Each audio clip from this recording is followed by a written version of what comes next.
Hey, if you've got a Bible, would you open it to Matthew chapter 10?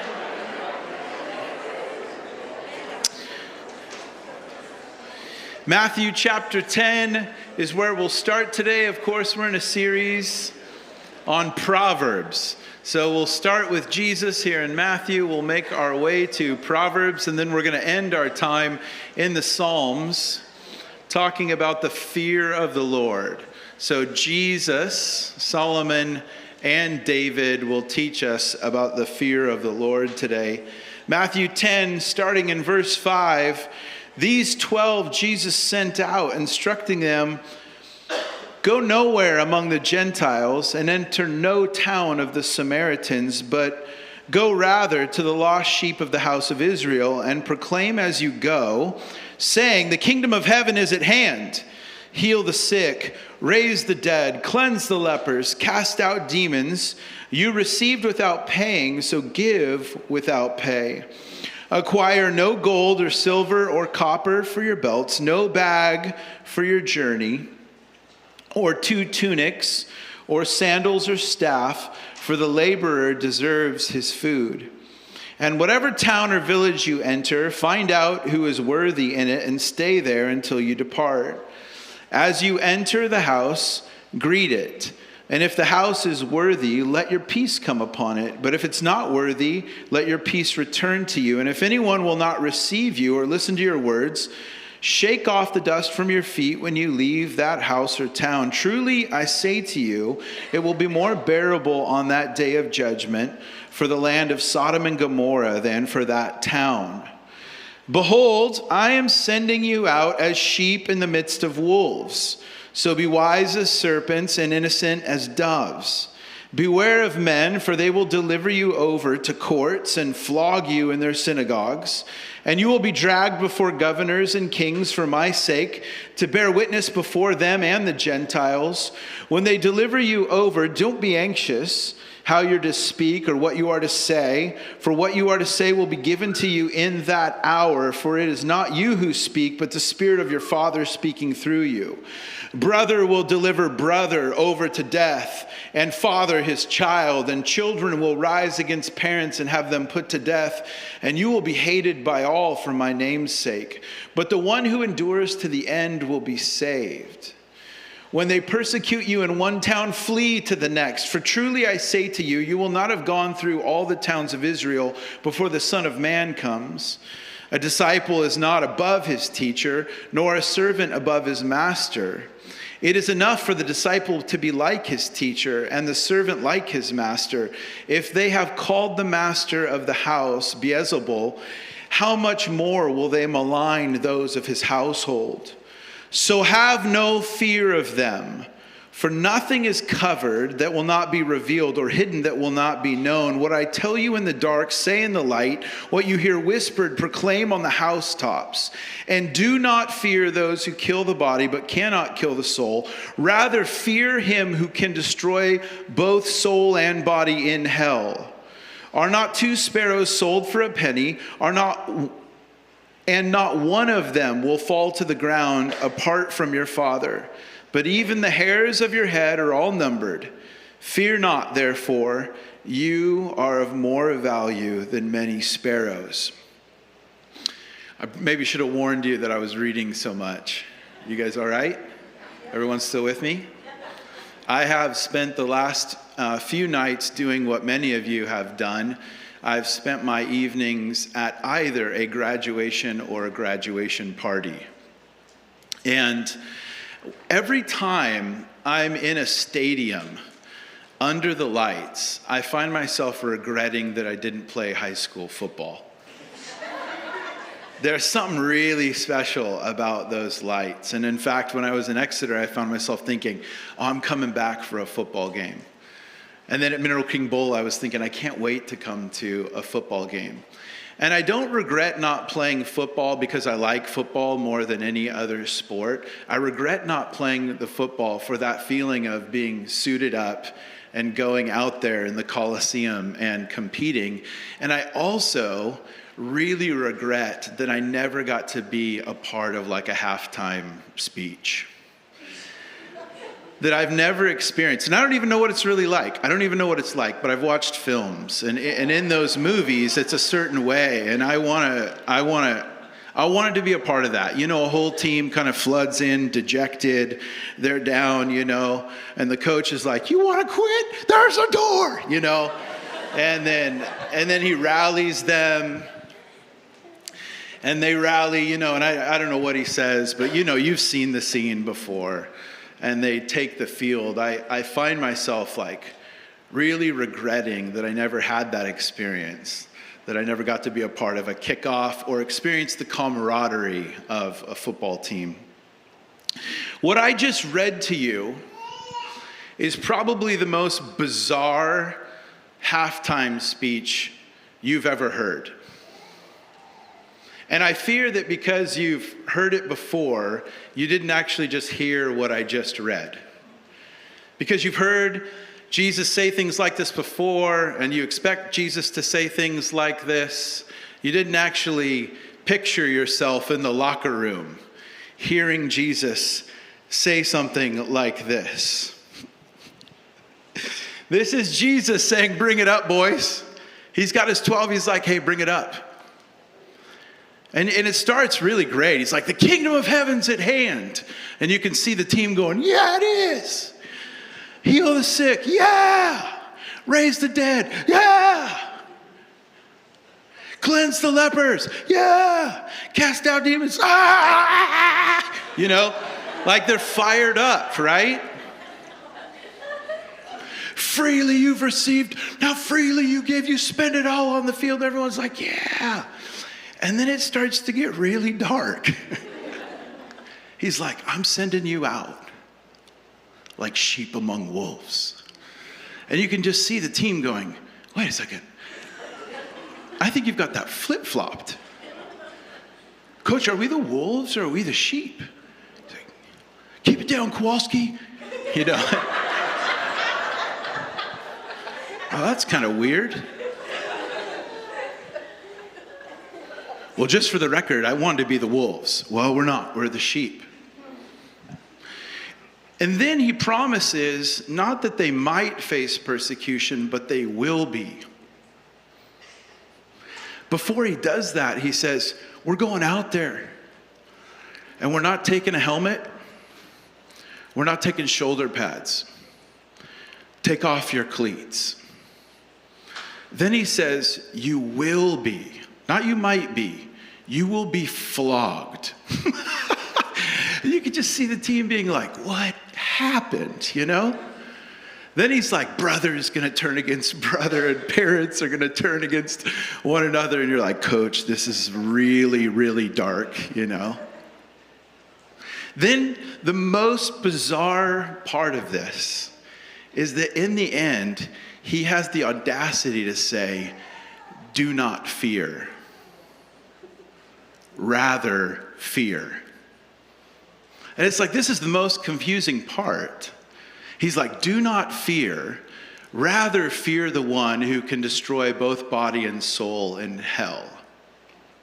So he's like, bring it up here, you know, hey, bring it up.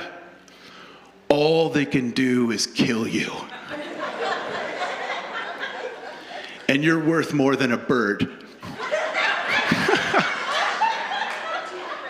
He's like, serpent doves on 3. Serpent doves? So are we the dove or the serpent? Kowalski, that's the last time you chime up. It's both. We're the serpent doves on 3.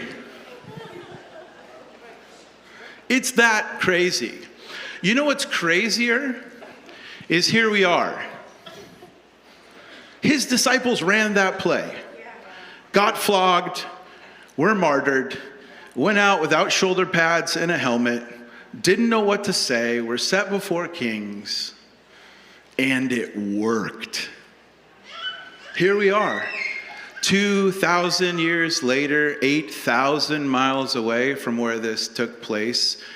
speaking another language than they spoke. Those disciples ran the play, made disciples, and here we are. The Christian faith continues to grow, and that was the halftime talk they got. It's wild. Hey, listen to me. You don't have to go to this church if you're new here. Like, you don't have to come here if you don't like it here. You have to know Jesus. You have to know him. He's utterly unique. Who talks like that? Who leads like that? He's worthy. There's no one like him. If you don't know him, please, please, please, you have to know him. And to know him, you have to be in a community. So you can choose this one or another one, but you got to know him, and the best way to get to know him is to participate in his body. Jesus is unreal. Dangerous. He won't live inside your expectations. In fact, he seems incapable of living inside your expectations. But this is the guy. This is the coach we long for. I'm so interested in what Jesus puts out here, because I believe that what he's saying when he says, don't fear, rather fear, is he's saying that there's one fear that can deliver us from all our other fears. He doesn't just say to them, hey, you're going to be flogged, so don't fear. He actually says, get yourself a bigger fear. Get yourself a forever fear. Get yourself what the Bible would call the fear of the Lord. And the fear of the Lord is that ring that rules them all. It is that thing that can deliver you from all other fears. We're studying Proverbs this summer, and the fear of the Lord is a significant theme, and it's the theme that we're going to be talking about this morning. But it is what Jesus is talking about here when he says, fear not, rather fear. That there's a fear that can produce fearlessness in our lives. There's one ring to rule them all. And Jesus is saying, have this. Have this as you go forward. It will deliver you from all your other fears. Proverbs chapter 1, verse 7, of course, famously says, the fear of the Lord is the beginning of knowledge. Fools despise wisdom and instruction. The fear of the Lord is for us the beginning of wisdom. And so as we've set out to be wise and to have wisdom, the fear of the Lord is essential. It's the very beginning of what it means to be wise. If when I talk about the fear of the Lord, you have yourself, you're having a bit of a kind of reaction, that seems so Old Testament, I would remind you that what I just read to you was Jesus in the New Testament. But I also want to remind you of what Psalm 19:9 says. I love this. The fear of the Lord is clean. The fear of the Lord is clean, enduring forever. Like as in both testaments. The judgments of the Lord are true and righteous altogether.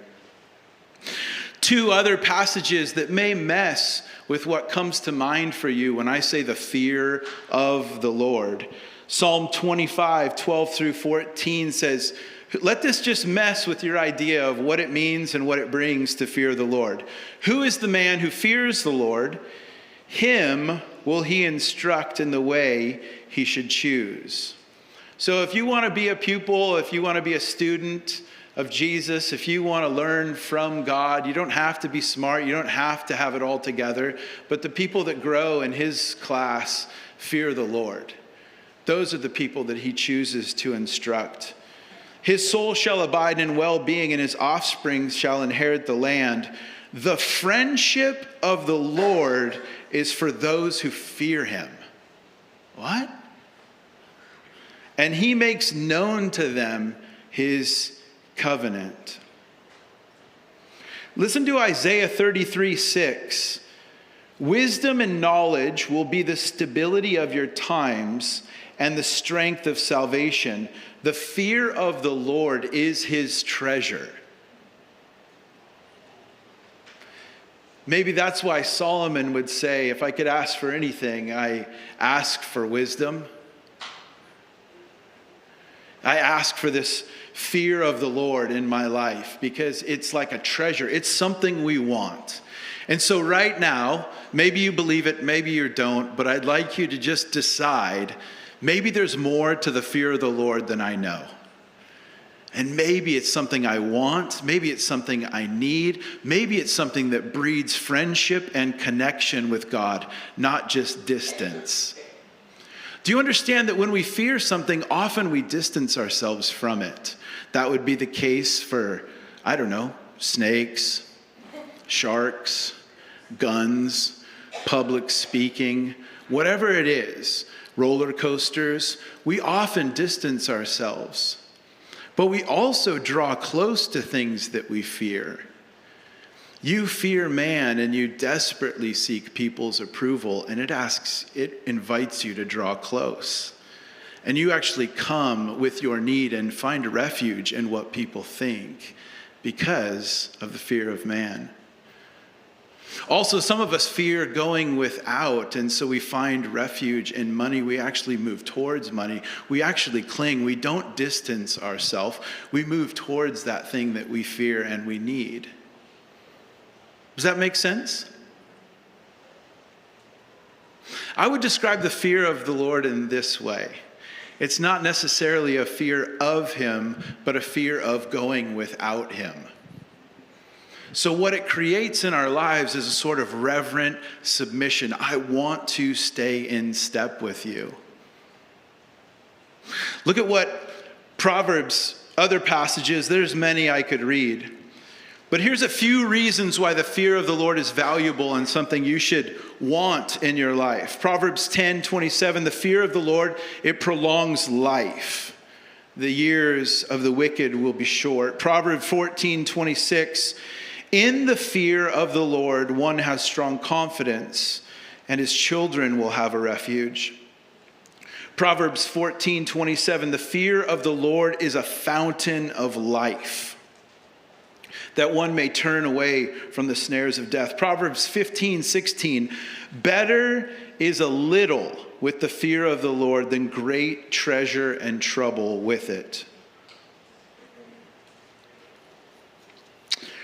I want to come back to this idea today that the fear of the Lord can actually work to deliver you from all other fears. That the fear of the Lord can produce in us a fearlessness.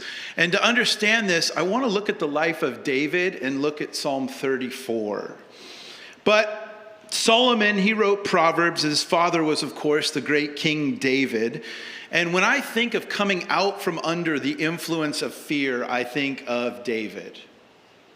I think of King David when I think of a sort of fearlessness and a courage and walking in the fear of the Lord. I think of David, I think of his Psalms, I think of the things that he did and the things that he wrote. You know King David because he was a boy who stood up against a giant with a slingshot, right, and slayed Goliath. And before he did, it's not just that he killed Goliath, he talked trash before he did. That's something, right? You come out with a slingshot against a giant. Everyone's like, don't do this. And you're like, how dare you defy the armies of the living God?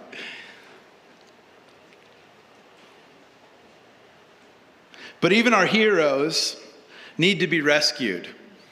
And I hope that the kids are learning this in class this morning, that even our Bible heroes need a Savior. They need to be saved. And there's a point in David's life when he completely succumbs to fear. David, as you may know, he spent time running for his life. He was anointed king 10 years before he became king, and that didn't work real well for the current king, who saw David as a real threat. And so the most powerful person in his world started pursuing him to kill him. And David ran in fear. And we can't read it this morning. I wish we could, but please read 1 Samuel 21. This is the story of the most powerful man Saul hunting David. And you can read it, but here, let me summarize it. Fear has David running. He's not standing his ground, he's running. Fear has David avoiding. Fear has David in this chapter lying. He's not just lying to anyone, he's lying to his pastor in this chapter. His pastor asked him a real direct question, and he lied about what he's doing. Fear has David in this chapter pretending madness. When he gets caught, he does the equivalent of playing dead, but instead of pretending to be dead, he plays mad. Like he acts like a crazy person so people don't mess with him. It says that he lets spit come down his face, and he pretends to be out of his mind so that they go. Why are we going to bother with this guy? Poor guy, they almost have like pity on him. He's lost his mind. Is this the guy who slayed 10,000? Who's this guy? So they go, well, he's lost it. Let's leave him alone. And then for David, fear has him forgetting. David is in Gath when he does this. Gath is the hometown of Goliath, and he's holding Goliath's sword. And he's actually in fear. He's starting to forget the faithfulness of God. He's remembering the wrong things and forgetting the right things because he's in fear. He's actually hiding out in strongholds. That's what the Bible says. That with a group of guys, he's hiding out in strongholds. And a stronghold is a place that you initially go for security, but becomes in time a place of captivity. And that's what fear has become for many of us. A place that we would initially go for safety, but it becomes in time a place of captivity. You know, it's not just that you have fear, but the fear has you. So David is hiding in these strongholds, and it actually says that he's huddling with people just like himself. And so here's the big idea here, and I just want us to connect with it. Because fear has David running, has him hiding, has him lying, has him pretending, has him forgetting, and has him huddling with people just like him. That should be convicting. Does fear have you running? Does it have you hiding? Does it have you lying? Does it have you pretending, forgetting the faithfulness of God? And does it have you huddling with people just like you, like hunkered down in some sort of cave? The good news is that David is delivered from all his fears. And we actually have the psalm that he wrote when God stepped in and delivered him from his fear. So if you're here and you're like, yeah, I'm running, I'm avoiding, I'm lying, I'm pretending, I'm forgetting, I'm huddling with people just like me, I would prescribe to you Psalm 34, this psalm from David. And this psalm's really cool because the first 10 verses are David's testimony, his song of praise, that God delivers him from his fears. And verses 11 through 22 are essentially his sermon, what he would want to teach us about what it means to not be crippled by fear. And it's really interesting what he teaches us.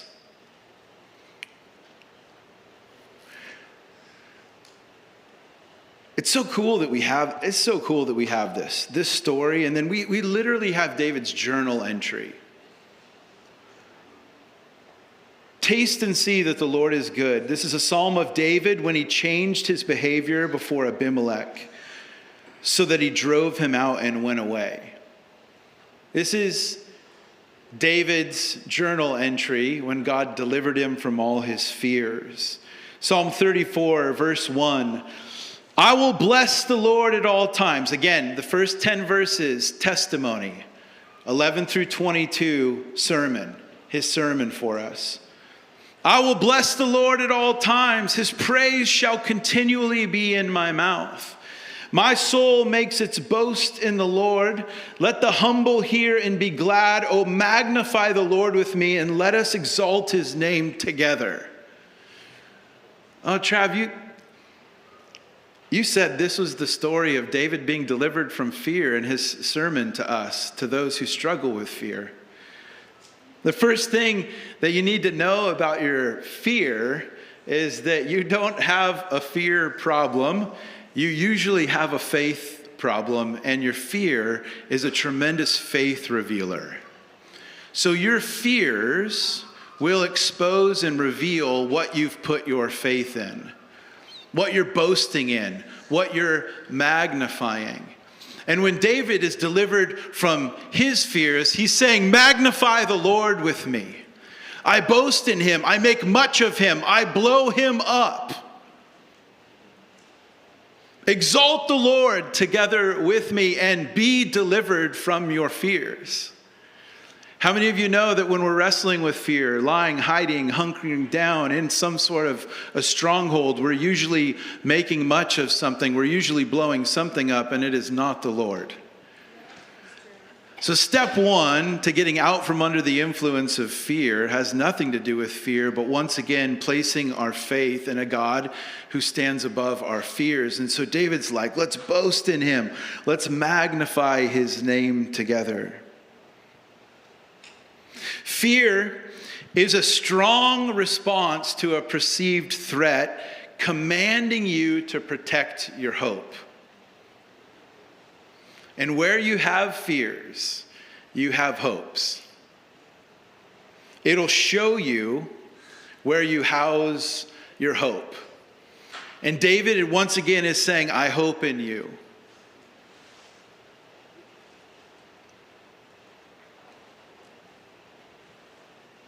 Magnify the Lord with me. You can't have reverence without a revelation. You can't have awe without seeing something. And David's saying, let's see the Lord together. Let him reveal himself. He goes on, and I'll make one more point before we close. This psalm is actually an acrostic poem. So that means that each verse begins with successive letters of the Hebrew alphabet. And David did that because he wants to teach. He wants his sermon to be sticky too. So I'm not the first guy to have 3 points that start with the letter P. David did it a long time ago. And he's saying, here is my sermon. And it starts with successive letters in the Hebrew alphabet because he wants to teach. And what does he want to teach us? Those of us who are lying, hiding, running, pretending, forgetting, those of us who are paralyzed by fear, what does he want to teach us to deliver us from fear? Verse 11, come, O children, listen to me, and I will teach you the fear of the Lord. There it is again. A fear that can produce fearlessness in our lives. What man is there who desires life and loves many days, that he may see good? Keep your tongue from evil and your lips from speaking deceit. Turn away from evil and do good. Seek peace and pursue it. The eyes of the Lord are toward the righteous, and his ears toward their cry. The face of the Lord is against those who do evil, to cut off the memory of them from the earth. When the righteous cry for help, the Lord hears, and he delivers them from all their troubles. The Lord is near to the brokenhearted, and he saves the crushed in spirit. Many are the afflictions of the righteous, but the Lord delivers him out of them all. He keeps all his bones, not one of them will be broken. Affliction will slay the wicked, and those who hate the righteous will be condemned. The Lord redeems the life of his servants. None of those who take refuge in him will be condemned. Come, my children, listen to me. I'll teach you what it means to live out from under the influence of fear. Fear the Lord, and it'll deliver you from all your other fears. It'll produce in you a boldness. Again, this is exactly what Jesus is saying. And let me explain how this works. Have you ever had a greater fear deliver you from a lesser fear?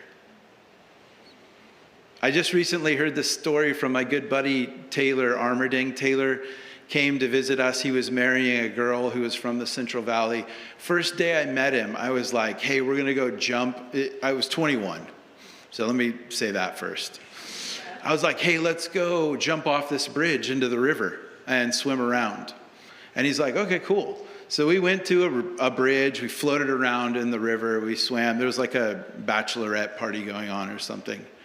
And he jumped off this bridge. It was probably 30 feet high. It was about a decade later.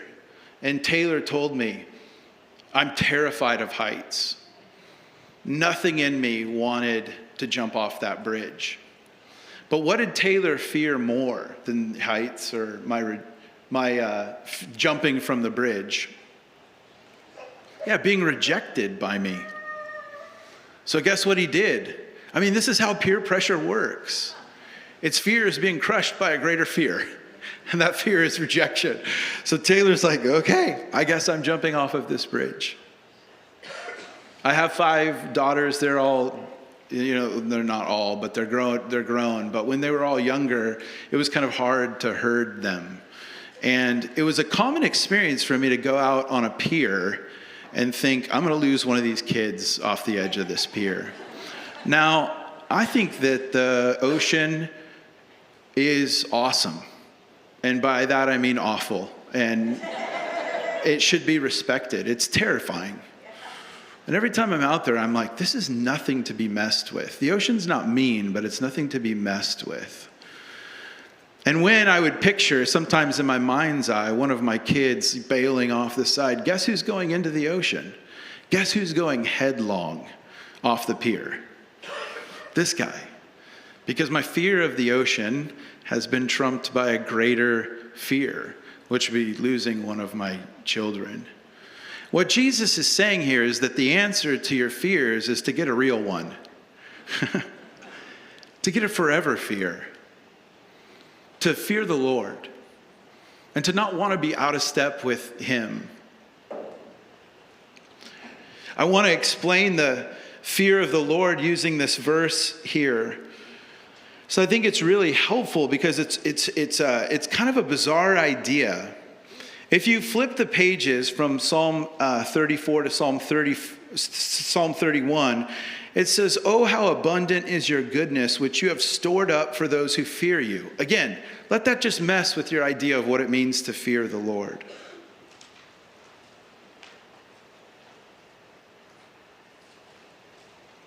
We don't fear the Lord because He's mean. We fear the Lord because He's nothing to be messed with, and He means what He says.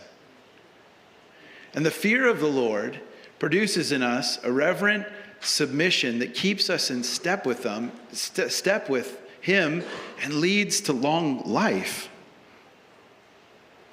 How abundant is your goodness, which you have stored up for those who fear you and worked for those who take refuge in you, in the sight of the children of mankind. In the cover of your presence you hide them from the plots of men. You store them in your shelter from the strife of tongues. What's really weird is you can see this connection as you read the verses on the fear of the Lord, that it results not in distancing ourselves from God because we fear Him, but in taking refuge in Him. The person who fears the Lord finds refuge in Him. The person who fears going without money finds refuge in it. The person who fears going without the approval of their father finds refuge in it. It's not just a distancing, but a drawing close to Him that leads to life. The fear of man causes you to draw near. The fear of lack causes you to cling. The fear of the Lord causes you to draw near. You can see how it then leads to wisdom and it leads to life when the fear of the Lord produces in our lives a reverent submission, a fear of going without him, a fear of getting out of step. And you can see how those of us who are here in fear going without, how the fear of the Lord would deliver us and bring us to a place where we can write that check, to be generous in the ways that he's called us to be generous. Worship team, would you guys come?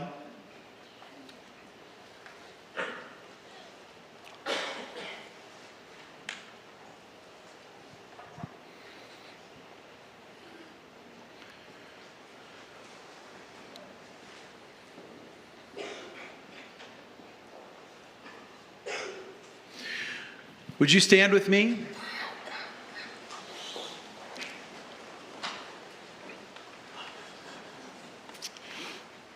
When we fear the Lord,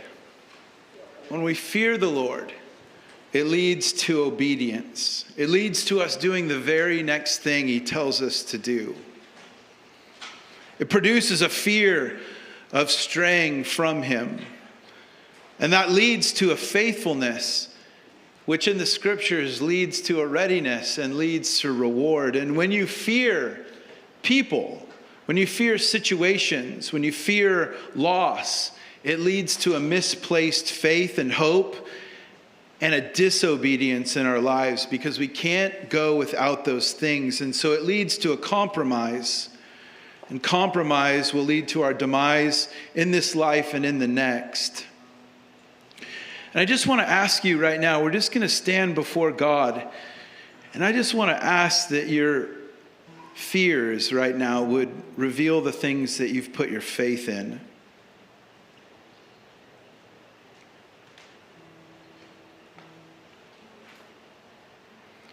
Would you, Spirit of God, come and search us and know us and see if there's anything that needs to shift in us. The idea that the only thing we have to fear is fear itself is a lie. It's not true. It's not in the Bible. There's one thing we have to fear, and it's not fear, it's the Lord. And in this wild exchange, when we fear him most, he delivers us from all the other lesser fears. And Lord, we're coming to you this morning asking for just one good fear in our lives, one that's pure, one that's clean, one that endures forever, one that doesn't steal from us, but one that leads to abundant life.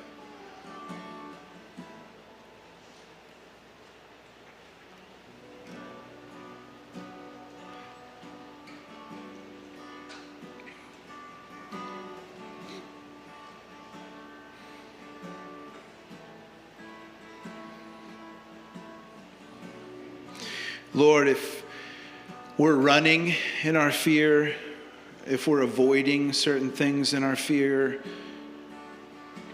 finding people who just agree with us, if we're pretending out of fear, if we're forgetting your faithfulness in our fear, just want to ask that you would expose that. And more than just revealing our sin, would you reveal yourself as being so much greater than our fears? We don't just want to see our sin, we want to see you.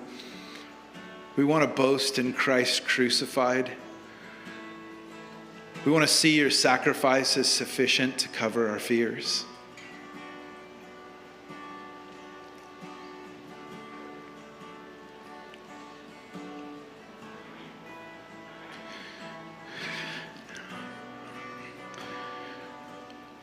One last story before we come to the table. Many of you remember Jim and Tammy Faye Baker. They were famous televangelists who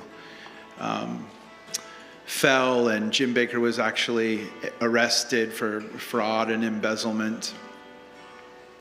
And 4 years into his prison sentence, he was visited by a guy named John Bevere, who had a ton of questions for him. And so John Bevere, who's also a pastor, sat with Jim Baker and said, "How did this happen? How did you get so far off track?" And John Bevere asked Jim Baker, "When did you stop loving Jesus?" And Jim Bakker said, I never stopped loving him. I stopped fearing him. There was no fear of God in my life. And as a result, disobedience ensued. Jim Bakker then told John Bevere, there's many people in the church just like that. They love Jesus, but they have no fear of him. No fear of going without him. No fear of being out of step with him. He's not mean, but he's nothing to be messed with, and he means what he says. And there needs to be in our lives a fear of the Lord in order for us to walk in wisdom. The table is open for us. We're going to worship Jesus. Remember that he's here to cover our sin, that he's made a way for us to live out from under the influence of fear. So would you receive his body broken for us, the scared ones, the ones who lie and hide and pretend and forget and huddle with people just like us? He loves us, he's towards us, and he's for us. Remember that as you come to the table. Ask God to give you a healthy fear of the Lord.